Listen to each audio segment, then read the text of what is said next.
Hello, the world of Flosstube. My name is Sarah Dolphin. Welcome to my first ever Flosstube video. I am so excited. Oh, you see my cat? There he goes.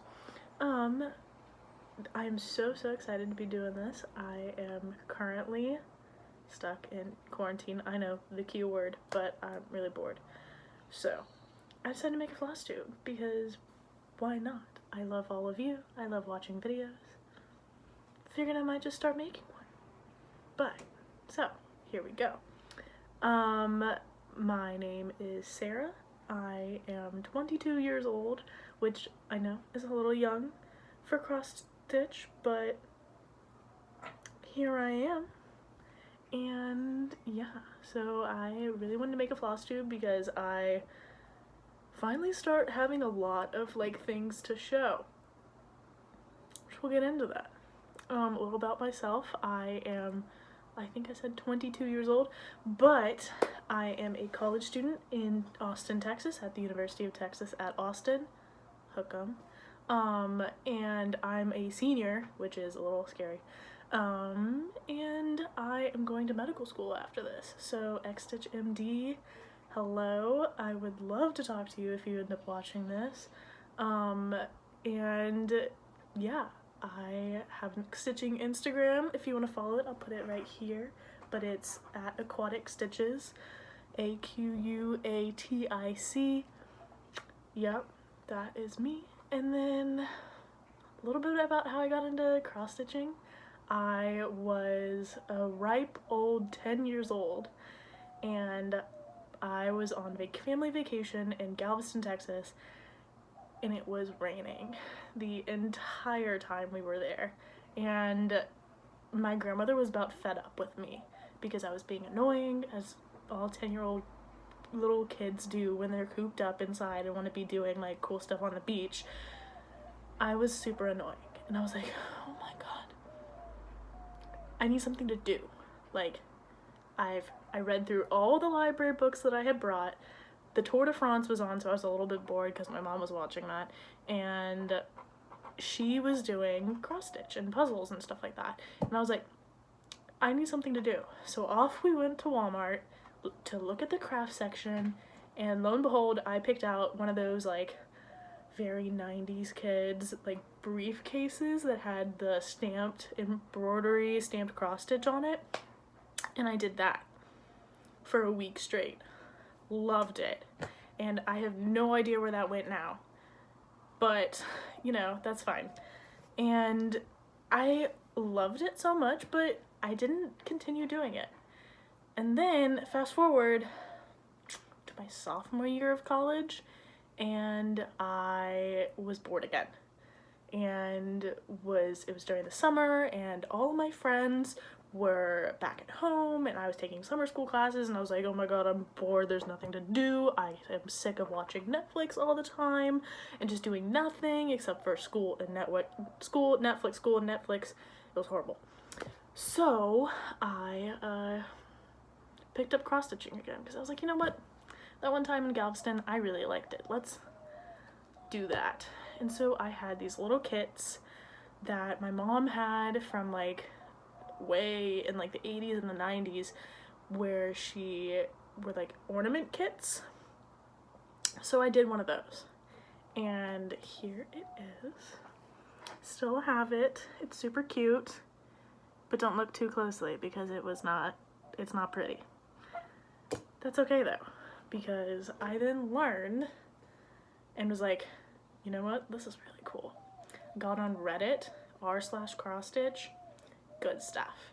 And I was like, you know what, I want to start doing this. So I did. And now I love it. It's all that I do. My friends can tell you that they're like, oh my god, she's such a grandma. And I'm like, I am. I'm also making really cool stuff. So yeah. And I don't know, that's my backstory into cross stitch. I love it right now. In this time of uncertainty, it's been something that I've really drawn on, and I love the stability it can give in my life, because just being able to create something and really pour your soul into every stitch is something that I'm like really, really loving. And also for more practical sense, I want to be a surgeon, and hopefully this will be something that is good for that. I am super detail oriented, so it's not something that's too far from what I want to be doing with my career. Which some people are like, oh no, you probably shouldn't be doing a craft that's like your career.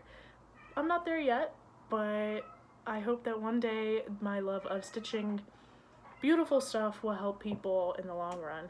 So yeah, that's that.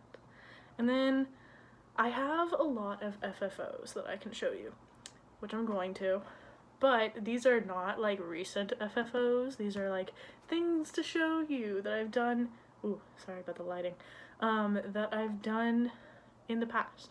So these are some of the few things that I have still. I give a lot of mine away, which I will mention some and you'll be like, wait, I haven't seen that. Well, yeah, it's at somebody else's house.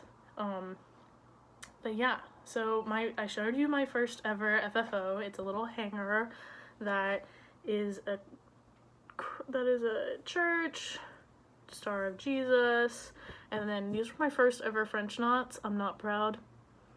Some of them kind of look like clovers, but you know, that's okay. This stuff is just a learning process. But then from there, let's see. One of my first ever finishes that I was like really proud of was these. These I gave to my roommate for her 20th birthday, and we still live together, so I can steal it from her desk. And these are from the Stranded Stitch on Etsy, the LaCroix cans. I bought all 9 with the intention of doing her 3 favorite flavors. I only did 2. So what? It really fits well in this little frame that I got from Target. This is the first time that I ever framed anything too, so I was really proud of myself. Yeah, they're super cute. Did this one first, and then I did this one, and they were super cute, and I just really liked them. And yeah, I love these. I love looking at them when they're on her desk and just being like, oh, I did that. So yeah, there's those. And then, let's see. One of my favorite designers is Wild Violet Ryan, who is super cool if you are wanting to get into cross stitch or you don't have the financial ability to like buy into some like really expensive charts. Her store is super affordable because it's pay as you want. And so when I was first starting into this, I was like, I cannot invest $20-$30 into a pattern. I think I can only invest like $2 or $3. You know, cross stitch, balling on a budget as a college student sometimes doesn't help. So one of the first ones that I did by her, actually I think this was the first one that I did by her, was this. This is the pumpkin spice latte. Sorry everything's all backwards and flipped. Might have to get work on that, but you know, first video, we'll work on it. But this is my first one by her. I loved it. It was such a cute little pattern. This was also the first time, excuse me, that I had really worked on like a cross-country thing where the LaCroix cans, those were more or less full coverage. This one was something that like I really had to work on counting. So I really enjoyed that, and that was like a learning experience, and I still have yet to frame it, and I'm so sorry about that, Ryan. But I'm working on it. It will come out this fall, framed in my kitchen. Whether I like it or not, it will happen. I love this pattern. And then my pride and joy from her is, let's see if I can get this. And I apologize for the glare in advance. But this is my Handmaid's Tale sampler from Wild Violet Cross Stitch. I absolutely love this pattern. It was such a joy to stitch because I love the look of it. I love sampler stitching where it's very repetitive and it just builds a story one little motif at a time. I love this.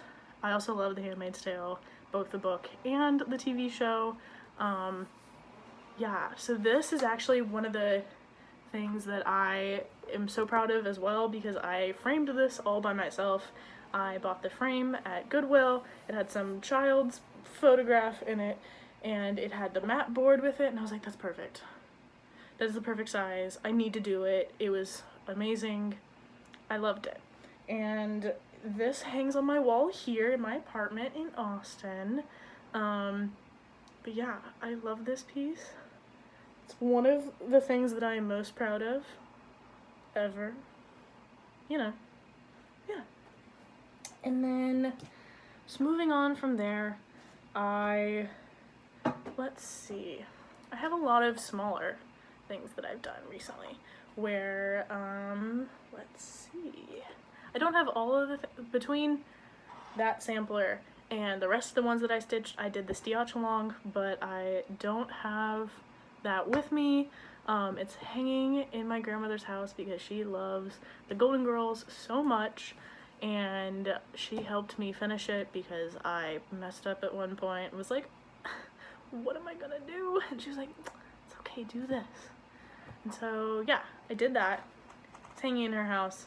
I will try and insert a picture here, and if I don't, it's on my Instagram, I know that, so check me out.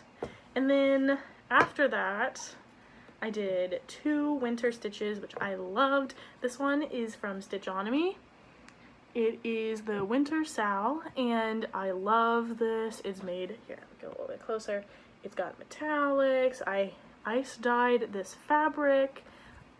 I did this, which, don't look at how bad the circle is, but it's okay, because this is adorable. I absolutely love this. I loved all of the little snowflakes and the like detailing in this. Perfect stitch along. I think it's now on her Etsy. If not, I think it's on her Patreon. I can't recommend this stitch enough.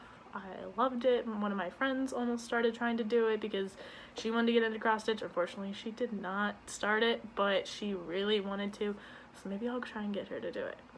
So yeah, I loved this one. And then, oh, I made a little biscornu with the same kind of feel to it. It's super teeny tiny. I love it. It kind of reminds me of the jewelry box in Anastasia, the animated movie, which I loved when I was younger. It's just so tiny and I love it. I don't know why it reminds me of the Anastasia box, but it does, and I love it. There's a little teeny tiny button in there. I don't know if you can see it, but it's super cute. I used some variegated floss in it, so it turned out super like a snowflake and a winter theme. I love it. Even though it's not winter anymore, I still use it as my pin cushion because I just think it's adorable. And then my last 2 projects that I've like completely finished were this. Everyone remembers those Target bags from like a year ago. Well, I hung on to mine, and I actually made makeup bags out of it for me and my 6 friends. Unfortunately, we didn't get to go on the trip that we were going to for spring break, but I made matching ones. Each one had their own flower on it. I'll try and insert a picture here. If I know how to do that, we'll figure it out. But I did that for each one of my friends. They turned out beautifully. I just have given them away, so all I have is mine that is left. But I love this pattern, which I got from the, ooh, it's right here, Better Homes and Gardens 2001 Cross Stitch Designs book. It's super cute. I would recommend if you want to stitch like small motifs or something like that. It's got Christmas, and let's see what else it's got. More Christmas. It's got lots of things. I have all my notes in here from when I stitched things, but it's got lots of flowers, and I love it so much, and they're so cute. And that's where I got all the flower motifs for the bags from because they fit perfectly. So there is that.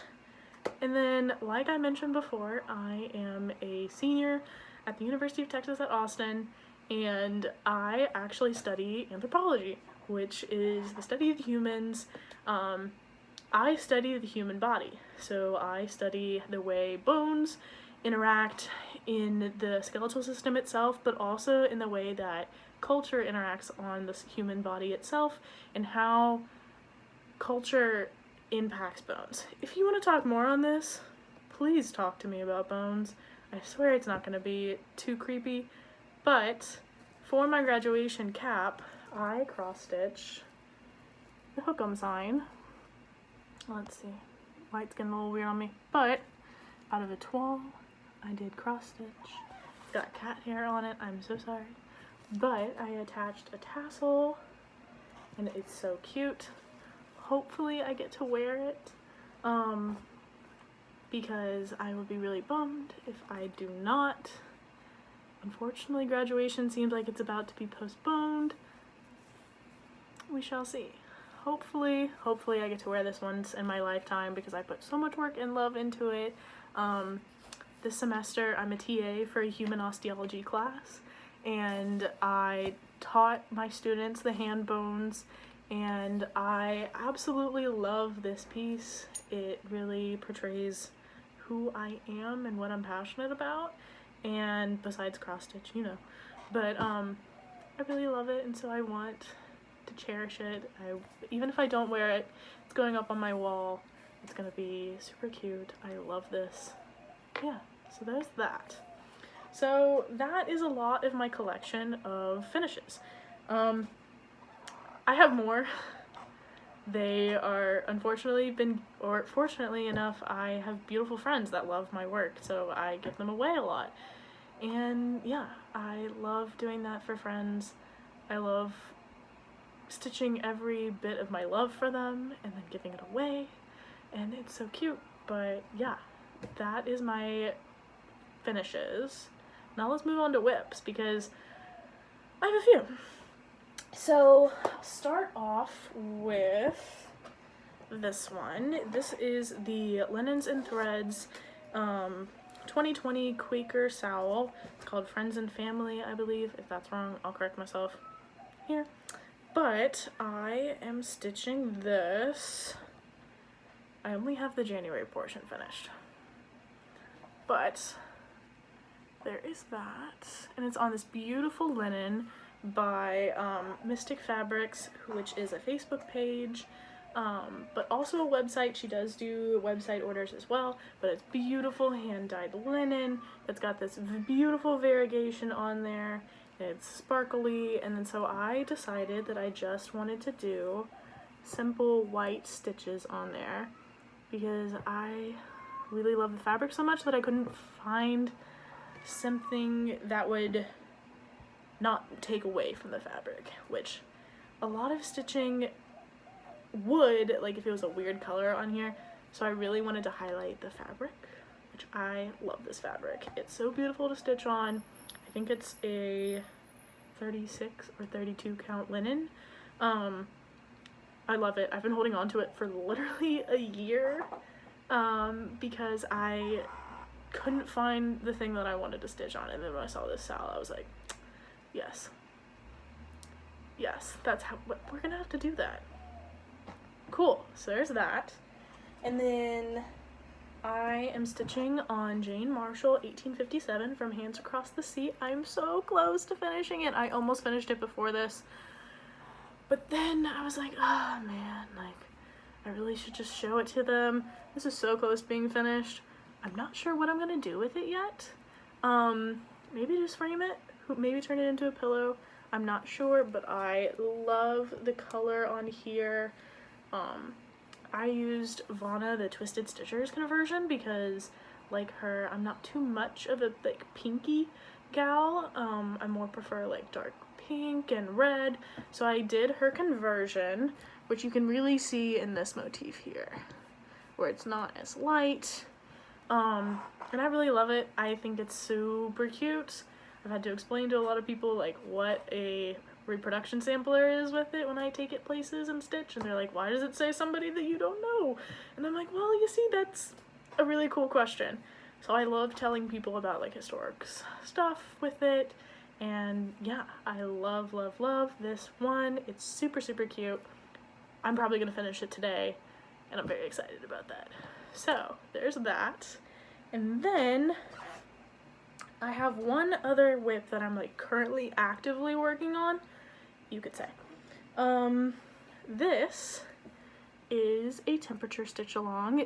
I'm part of the Enablers Facebook group, which is doing a temperature stitch along. This one, it is going to look like a quilt. Unfortunately, this is gonna be really sad to say. I'm only caught up to February 15th on here. So this right here, this blue section, is just the January 1st, and then it sweeps this way and goes there. February 15th. I'm not proud, but this will get some love after I finish Jane. Yeah, it's been super cute. I love the way it looks, and it's gonna be much bigger, and it will show the whole year, and yeah, I love it. It's super cute. Join the Facebook page if you want it. It's called The Enablers, not the band, there is one, but it is just The Enablers on Facebook. And it's super cute. They have some other styles going on. I think there's an office one. And it's super, super cute, and totally love it. Well, and then I have 4 whips that are not in craft prison, like Handiwork Maniac would say, but just not what I want to be stitching on right now. First one I love. It's by Doreen Jones, and I am stitching it on 28 count eek by Picture This Plus. I have the first motif done and beaded, and it's super cute, and this is the Halloween motifs. I'll have to look up the actual name for it, but it's so, so cute. I have much more room to stitch the other 4. I'm going to do a hanger system with it. It's going to be really cute. I just didn't really want to be stitching it right now because it's such a seasonal piece. I didn't want to be stitching it, but I have a feeling that because times right now are really spooky, I might be. I'm feeling kind of spooky. So yeah, I love this one. It's so cute. And I love the beads that I chose on it. They're kind of orangey purple, and they're super, super cute. I love it. And yeah, I will get back to this. And then my grandmother, who I mentioned, taught me how to cross stitch. Really can no longer cross stitch, which is really kind of sad. But her hands, she can't really see them. Her hands get really tired, and so she gifted me a whip of hers that was actually started by my great aunt that then gifted it to her because of the same reasons. And then so neither one of them could finish it, and both of them are eagerly waiting for me to finish this. But I love it. It's the Lavender and Lace Angel of Winter. They actually finished a lot of it. I just need to do the gown. But it's really not my like style of stitching quite yet. I go through many styles, as you can see, but I just love looking at it, but it's so hard for me to stitch because I didn't start it. And so it's one of those kind of like difficult things where I want to finish it, but it's hard to wrap my mind around something that I didn't start myself, and so I like didn't go through the process of like, this is what I want to do with it, and like how I want to objectively go through the pattern itself. So I need to come back to it. It's such a beautiful piece. It's so, so beautiful. I think it is on a 28 count Ada. It's purpley. I have no idea what it is after that. But yeah, it's a really, really nice piece that I look forward to finishing one day, but it's just not been what I wanted to do. And then I have this one, So this is my progress on the Dimensions kit, that I can show you the full thing. The Dimensions kit, that is like this. I love the way this piece looks. I love it. But I messed up. This line right here, this like, is too long. I messed up.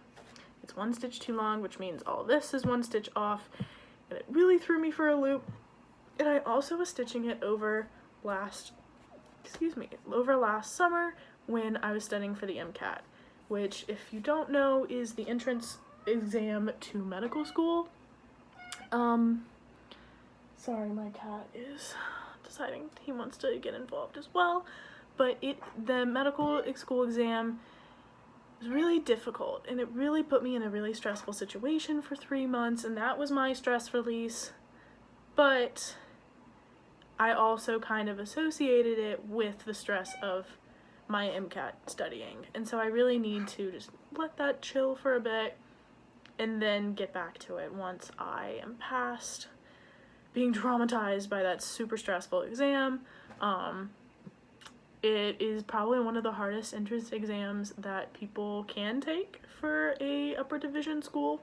I did really well on it, but I just now need a break from that whip, and I know it's almost been a year already since I like started studying for it, so I'll get back to it. Just every time I pick it up, unfortunately, it's been kind of marked with the stress that I was undergoing when I started it, but that's okay, because I will move past that. I'm almost graduated, and I'm almost into medical school, so we're gonna work on it then. And then I just have one more whip that I started this when I kind of first got into cross stitching, and I didn't understand Ada quality back then. I'm gonna take this needle minder off, it's kind of boring. And I bought Ada off of Amazon, which I really don't like. It's very scratchy, it picks up dust and oil very quickly, like you can see here, and I really am gonna work on cleaning it, but this is supposed to be the Hogwarts Express. I don't remember the pattern designer. It's a postcard with the Hogwarts Express on it. I might just have to throw this. If any of my whips were in Craft Prison, it would have to be this one. I stitched on this for maybe 2 days, and it got this dirty from my hand oils and stuff like that, and I'm not like usually a very dirty person, like all of my whips don't have that on that, and so I really just have to reevaluate if I really love this piece enough. It might come back out if I can like soak it in something and get that out, but for now it's gonna stay there. I have some other whips that I love so much that I am going to do instead. But yeah, not to end on that note, but that is pretty much it. I was gonna do a haul, but I have too much for that. That will be in the next video.